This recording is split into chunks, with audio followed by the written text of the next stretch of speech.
दोस्तों, एक अंतरराष्ट्रीय ख्याति प्राप्त शिशु रोग विशेषज्ञ डॉक्टर निगम प्रकाश नारायण, जो एनपी नारायण के नाम से सुख्यात हैं। बहुत बहुत धन्यवाद है आपका इस YouTube चैनल में आने के, हमको लाने के लिए, बुलाने के लिए। बच्चा जब जन्म लेता है तब से वो आपके केयर में चला जाता है, शिशु रोग विशेषज्ञ के। ये बात तो है। तो हम ये जानना चाहेंगे आपसे कि जो छोटे बच्चे होते हैं, आमतौर पर लोग करते हैं क्या कि उसके टीकाकरण के प्रति उदासीन होते हैं।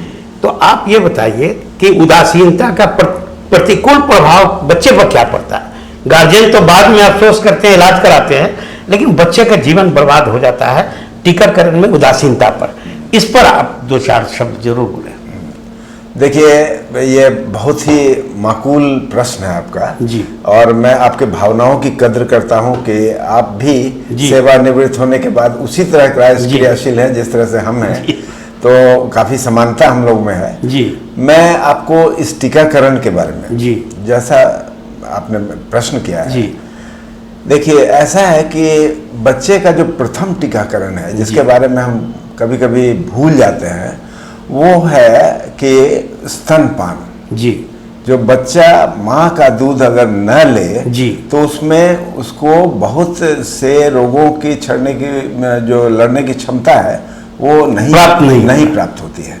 इसीलिए बच्चों का स्तनपान, जो माँ का दूध जो है जी, वो पहला टीकाकरण है। वो उसको पहला टीकाकरण, नई बात आपने बताया, वो भी टीकाकरण है जी, वो भी पहला टीकाकरण है जी।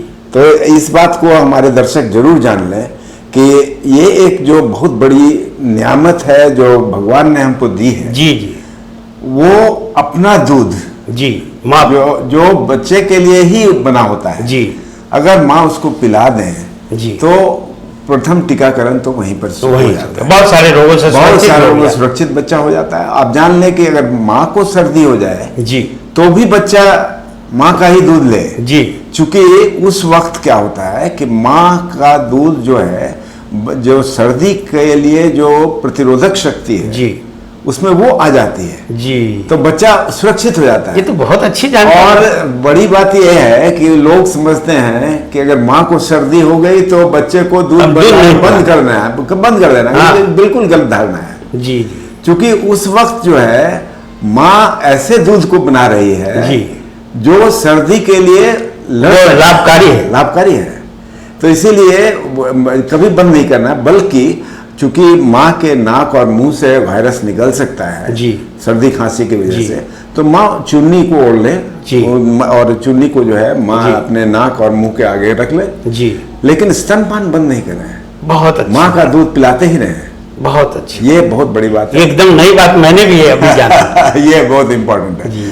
तो इसके अलावा क्या है कि जब हम लोग टीकाकरण के बारे में डिस्कस करते हैं तो इतनी बड़ी चीज़ है ये टीकाकरण, और हम लोग उसको हल्के में लेते हैं जी, खास करके जो हमारे सुदूर गांव में हैं, गांव देहात के लोग, कम पढ़े लिखे लोग, उनको गरीब तबके के लोग, जबकि ये सरकार द्वारा फ्री मुहैया की जाती है। जो सबसे इम्पोर्टेंट जो वैक्सीन है जी, वो सब फ्री मुफ्त हर सरकारी उपकेंद्रों में उपलब्ध है जी, केंद्र ही नहीं, उपकेंद्रों में जो सुदूर गांव में जी, तो सिर्फ जाने की आवश्यकता है और वो सारे वैक्सीन जो है गवर्नमेंट के द्वारा फ्री मुहैया किया जा रहा है। तो अगर ये काम करें हर अभिभावक तो बहुत बच्चे के हित में है। दूसरा क्या है कि जो आम बीमारी अगर हम लोग लें तो पहला टीका जो हम लोग देते हैं जी, वो होता है एक मुंह में दिया जाता है जी,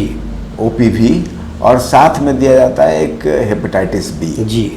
ये पहला टीकाकरण होता है, और साथ में उसके BCG देते हैं जी, जो टीबी के लिए एक सुई होती है जो बाएं बाह में ऊपर में हम लोग देते हैं, ये पहला होता है जी। और 6 हफ्ते के बाद से हम लोगों को वो टीकाकरण जो है, जो नियमित टीकाकरण और सब है, जैसे कि DPT जो हम लोग बोलते हैं, डिप्थेरिया, पर्ट्यूसिस और टेटनस जी, तो इसका जो है फुल डोज वाला जो है रेगुलर टीका जो है वो आपको सरकार द्वारा फ्री मुहैया किया जा रहा है। लेकिन आपको जो प्राइवेट हॉस्पिटल्स हैं, जो क्लिनिक हैं, वहाँ पर इसका एक ए सेल्यूलर वैरायटी दिया जाता है जो कि कम बुखार पैदा करता है, कम दर्द पैदा करता है। तो ऐसे टीकाओं को लोग ज़्यादा लाइक करते हैं। करीब करीब वो भी वैसा ही लाभकारी है, इसलिए उसके लिए घबराने की जरूरत नहीं है, लेकिन उसमें खर्च आ जाते हैं तो वो एक अलग चीज़ है।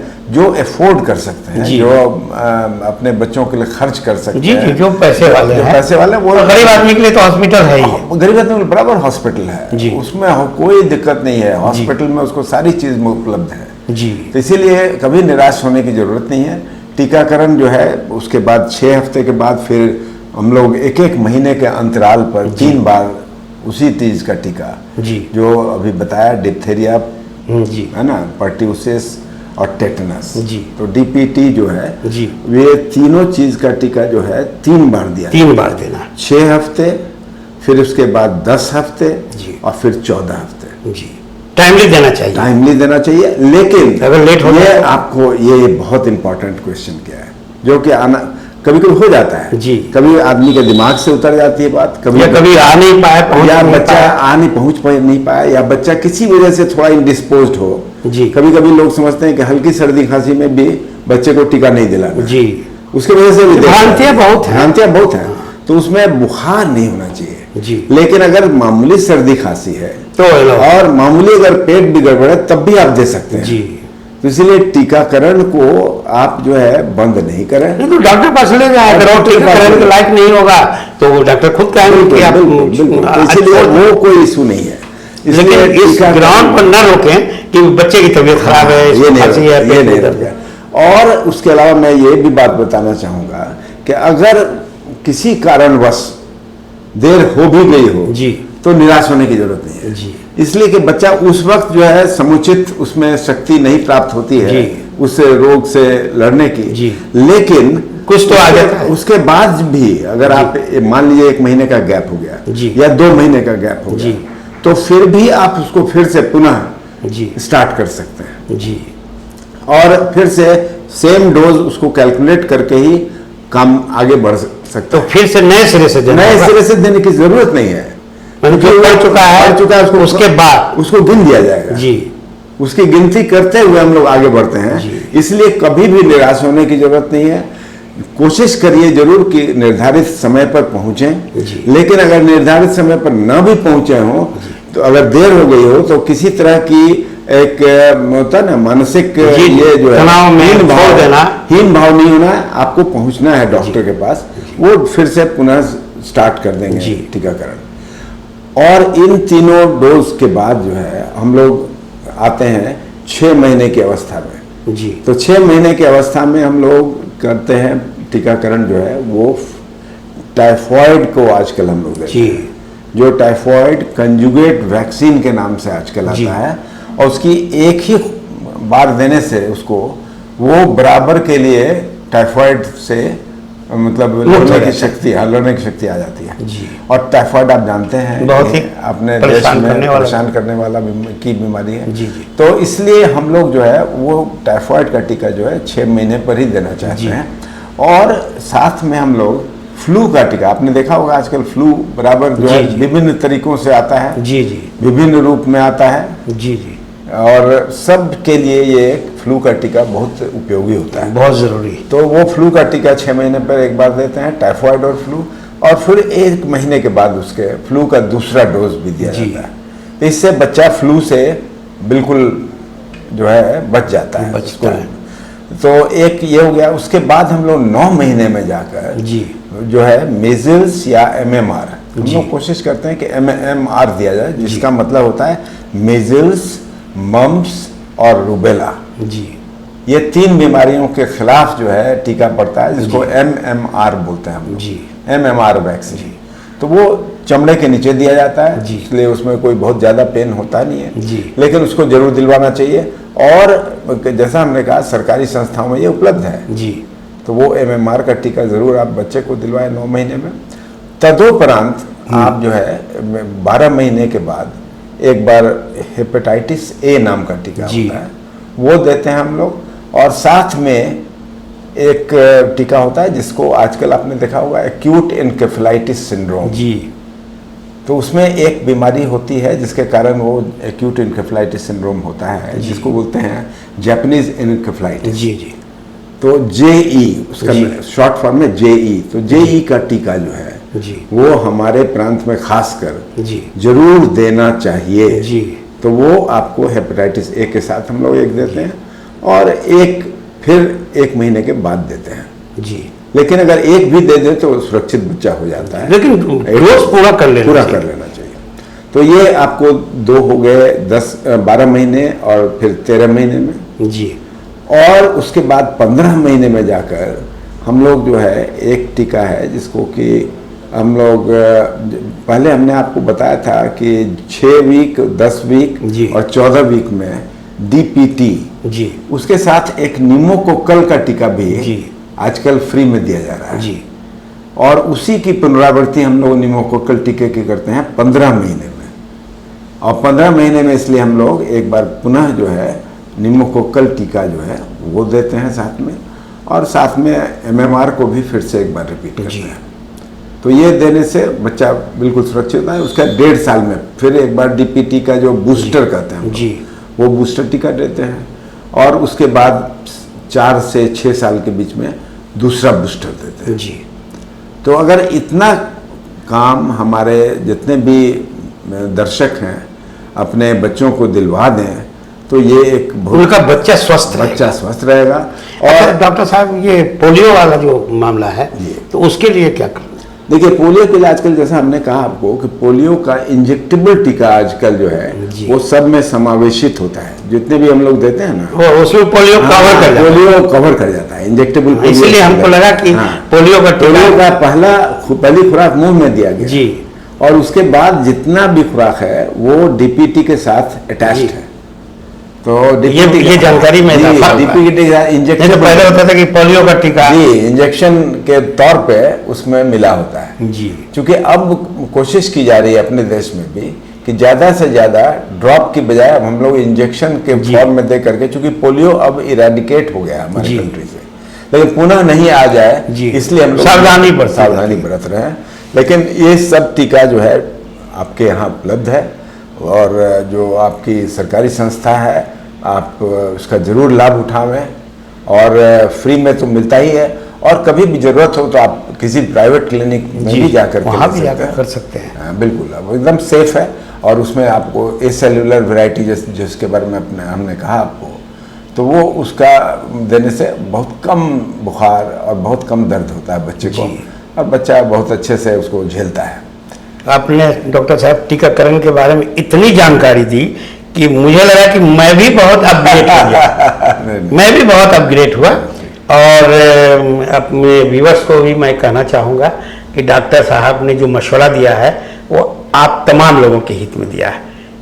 आप गरीब हैं, पैसा कम है, तो आप सरकारी हॉस्पिटल में इलाज करा सकते हैं, और अगर पैसे वाले हैं, एक धारणा पैसे वालों के साथ होती है सरकारी हॉस्पिटल में अच्छा इलाज नहीं मिलता है, तो आप पैसा खर्च करके आप गैर सरकारी अस्पतालों में इसका लाभ उठाएं। तो टीकाकरण पर तो आपने बहुत ही शानदार बातें की। आज भी आप पढ़ते हैं और पढ़ाते हैं, दुनिया का भ्रमण करते हैं, सेमिनार में शरीक होते हैं, उनके अंदर प्रोडक्ट समझ और दवाओं के बारे में इतना ज्ञान है कि मैं नहीं कर सकता। मैं चाहूँगा डॉक्टर साहब का शुक्रिया अदा करते हुए कि डॉक्टर साहब आपकी ख्याति और आपको जो सम्मान और पुरस्कार मिला है, तो आप हमारे व्यूअर को भी थोड़ा बहुत बताइए। ये आत्मश्लाघा नहीं है बल्कि इन्फॉर्मेशन है। नहीं, बहुत बहुत धन्यवाद है आपका। मैं अपने बारे में यही कहूँगा कि मैं यहाँ का ही एक इसी सन ऑफ द सॉइल हूँ, लेकिन मैंने रांची मेडिकल कॉलेज से पास करने के बाद जब पटना मेडिकल कॉलेज में स्टार्ट किया अपना कैरियर शिक्षक के रूप में, और उसकी अंतिम यात्रा में मैं प्रोफेसर और हेड बन करके मैंने रिटायर किया पटना मेडिकल कॉलेज से। कब किया था? ये हमने 2014 में करके 2000 सेवानिवृत्त हुए, लेकिन मैं बराबर क्रियाशील रहा। ये नहीं है कि रिटायर होने के बाद मैंने काम बंद कर दिया है, बल्कि मैं जो पठन पाठन का काम है वो बिल्कुल उसी तरह से कर रहा हूँ। और अभी भी मैंने अपने ऑर्गेनाइजेशन में जो सेंट्रल जो इंडियन एकेडमी ऑफ पीडियाट्रिक्स कहलाता है हम लोग का, वो भारतीय शिशु अकादमी, उसका मैं वाइस प्रेसिडेंट रहा हूँ अपने राष्ट्रीय स्तर पर। तो ये एक अपने आप में उपलब्धि है। और मैं सीनियर वाइस प्रेसिडेंट था, इसलिए कई बार हमको प्रेसिडेंट के तौर पर भी काम करना पड़ा। और इसके अलावा भी मैं MRCP का एग्जामिनर रहा हूँ, जो MRCP CH नाम की एक परीक्षा होती है, जो member of royal college of paediatrics and child health की परीक्षा होती है। उस परीक्षा का मैं एग्जामिनर भी रह चुका हूँ। इसके अलावा भी मैं यहाँ अभी महावीर वात्सल्य अस्पताल में गवर्निंग बॉडी में हूँ, वहाँ की शासी निकाय का एक सदस्य हूँ। और बराबर जितने भी साइंटिफिक डेलिब्रेशंस होते हैं हमारे यहाँ, उसमें मैं एक्टिव रोल अदा करता हूँ अभी भी। और इसीलिए हमको पढ़ने की ज़रूरत पड़ती है।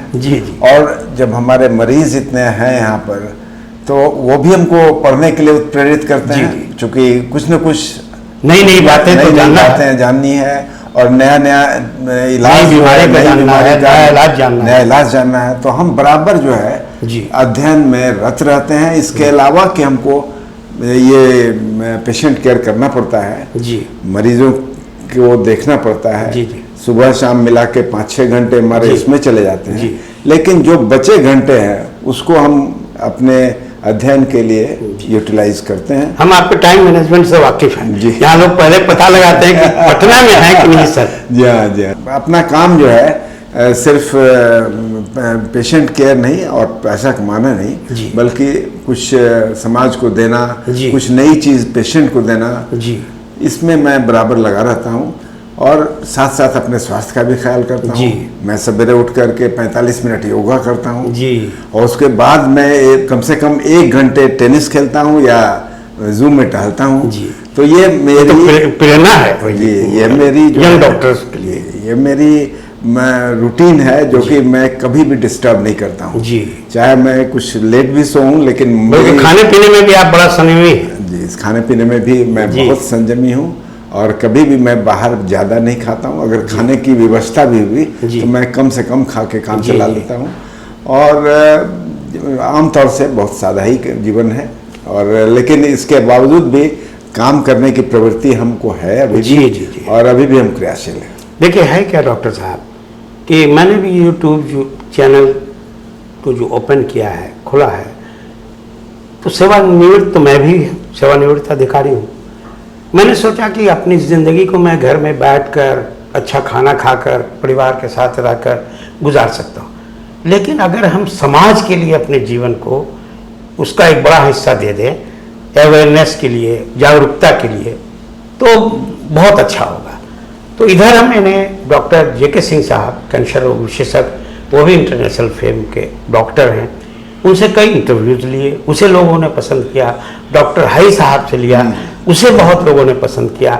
अभी हाल फिलहाल में कैंसर रोग के हैं डॉक्टर T अजहर साहब एम्स में, मैंने उनसे कैंसर रोग के बारे में लिया। और एक डेंटिस्ट है निहाल साहब, उनसे लिया। तो इन वीडियोस को लोगों ने बहुत पसंद किया और लोगों ने प्रशंसा की कि आपने बहुत अच्छी जानकारियां उपलब्ध करा रहे हैं। तो मेरे दिल में ये ख्याल आया कि बच्चा जब जन्म लेता है तब से वो आपके केयर में चला जाता है, शिशु रोग विशेषज्ञ के। ये बात तो है। तो हम समझते हैं कि डॉक्टर साहब, ये जो बच्चों से जुड़ी हुई बातें हैं, ये एक एपिसोड में इसको हम पूरा नहीं कर सकते। ये बात सबसे बड़ी बात क्या है कि आमतौर पर व्यूअर्स जो हैं वो पूरा वीडियो देखना नहीं चाहते हैं। इसलिए आदमी बात करता है तो धीरे धीरे गुण की बातें ज्यादा होती हैं। बिल्कुल। अब वो शुरू में थोड़ा सा देखकर छोड़ देता है तो उससे नुकसान होता है। तो हम डॉक्टर साहब आपसे ये गुजारिश करेंगे कि इस एपिसोड को मैं यहीं रोक देता हूँ, इसलिए कि बहुत लंबा वीडियो का हमको कटु अनुभव है। तो हम चाहेंगे कि आप हमें समय दीजिएगा और छोटे छोटे टुकड़े में हम आपसे फिर बात करेंगे। जरूर, अवश्य। बहुत बहुत